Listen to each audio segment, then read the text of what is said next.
I've awakened from my eternal slumber to do more music reviews.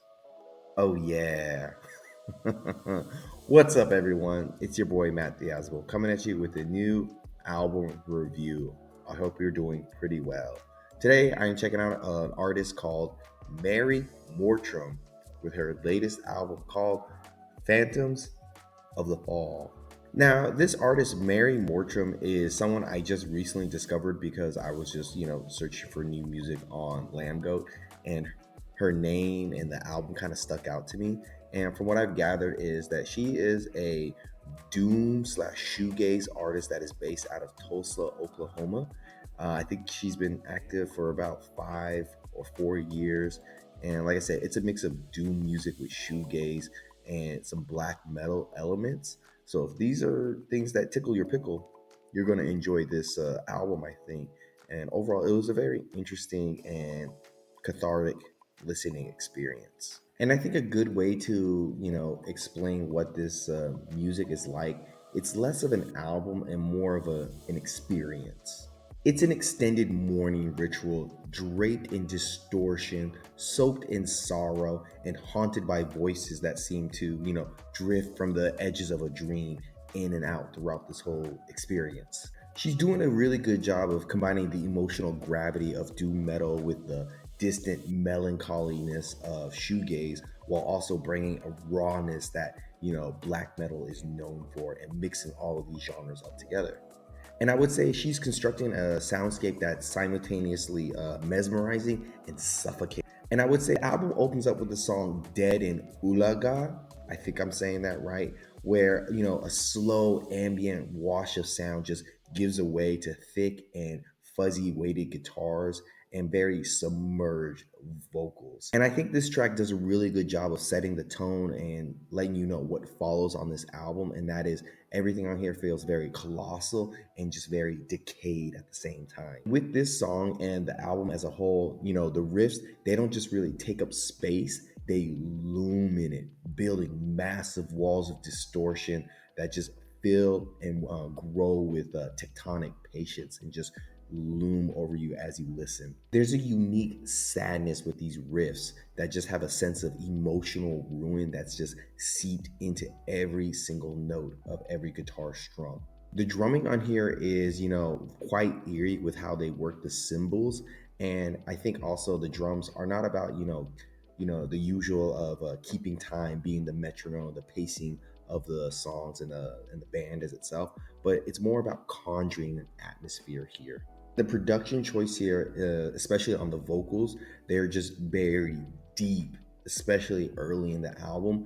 And I think it's a very artistic choice here, making them feel very ghostly and almost like not traditionally like main leads you would hear in a band or a solo artist. It's quite the opposite. The vocals are so buried and so far away, but it makes you like really focus in on them in a weird way. And with this choice of burying the vocals, it definitely enhances the mood overall, but it does muddle the lyrical clarity. So it is hard to understand what is being said. So I want to play a clip of Dead in Ulaga so you get a sense of just the dread and the sense of the massive guitars and weighted feeling of sad emotions you're going to get with this song and this overall album.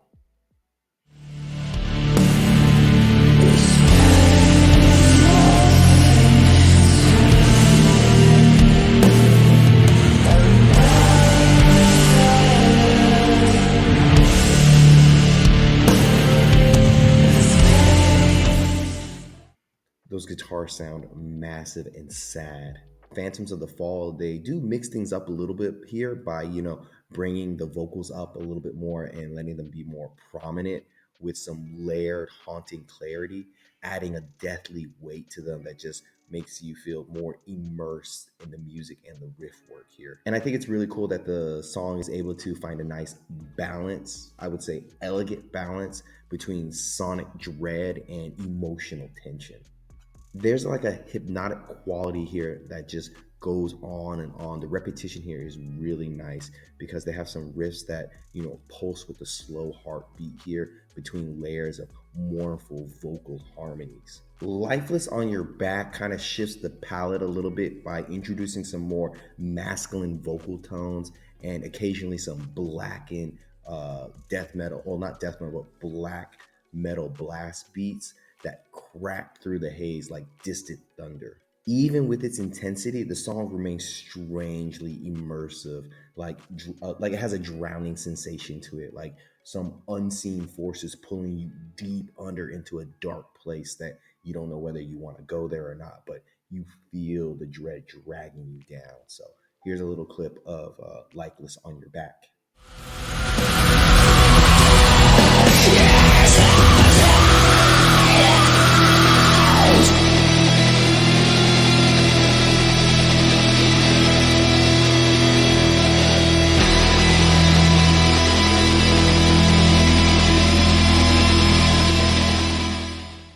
Those black metal elements are just nicely woven in here. Later tracks like A Long Crawl In For You and The Hollowing double down on the haunted minimalism that this artist is bringing. The former is a masterclass in restrained darkness here, where sparse guitar riffs and very cold drums serve as a backdrop to the aching and, I want to say this word, but I always mess it up in terms of pronunciation, ethereal, like ethereal. Not too sure if I'm pronouncing it right, but it's like her vocals are on a whole nother plane of existence. The latter song is a little bit more on the carnivorous side with hollowed out rhythms and a mix that just makes you feel like you're transported into a very smoky chamber that where time is like non-existent and just everything is fading away. The atmospheres and the overall sense of just sonic journey that she's painting here is pretty impressive. Then the emotional core of this album is fully on display with the song Burial Creek. Here on this track, you have male and female vocals that are very intertwined together, and they just fit together so nicely, and they have so much like conviction in their voices and sadness that they're just creating one of the most affecting moments on this record. Production here kind of sharpens up a bit to where every word just cuts through nicely, but still holds that or preserves that haunted ambience they've created. It feels like a song about like two ghosts reaching out for each other but barely touching, in terms of just like this beautiful, weird, haunting moment in time that is just wonderfully created. So I'm gonna play a clip of Burial Creek for you so you get a sense of just the overall emotional core that is being brought on this song.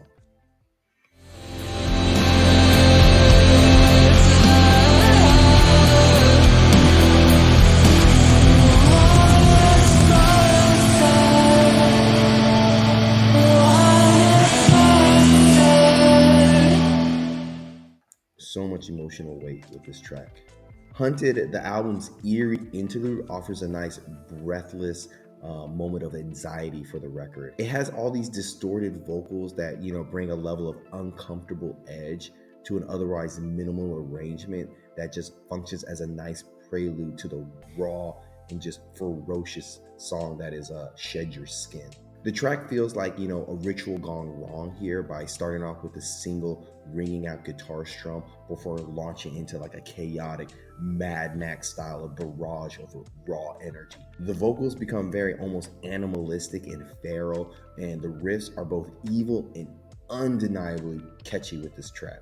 Definitely one of the most aggressive and visceral moments on this album, leaning fully into the black metal influence that she has brought countlessly throughout this whole album, and it just has a very grand and theatrical feel to it. Then you have the closer song here, Taxidermy Bride, which just ties the whole album up together nicely because it's very slow, deliberate, and just heavy with atmosphere. Just like most of this record, it's a dark procession of a song that just echoes long after it's done playing. The riffs on this track have a very funeral-esque like feel to it, very dark, very brooding, and the vocals, both screamed and sung, give the song a very final, devastating sense of gravity. It doesn't just end the album, it seals it shut like a crypt. And like I said before, you're not listening to an album here, it's an experience. And I will have to say, Phantoms of the Fall is a masterclass in atmosphere. Mary Mortem isn't just writing songs here, she's creating environments, spaces where grief and dread and beauty just all coexist nicely. The album rewards deep listening with high volume here. You get some really murky, slow, and emotionally crushing songs that just are also hypnotic but also strangely elegant. It's music for wandering lost, for staring into the void and, hearing a voice sing right back at you. It's a beautifully bleak, immersive journey into Doomgaze here that turns distortion into emotion and sadness into sonic atmospheres and just an amazingly well structured album. So, with this newest album from Mary Mortem, my first time experiencing them, I would say this is a really, really impressive album. And overall, I would give it a nice and decent 8.5 out of 10. Links down below. Tell me what you think about this band, some other recommendations for Doomgaze artists or bands. I would love to check out more in this genre. And until next time, guys, I will see you in the pit.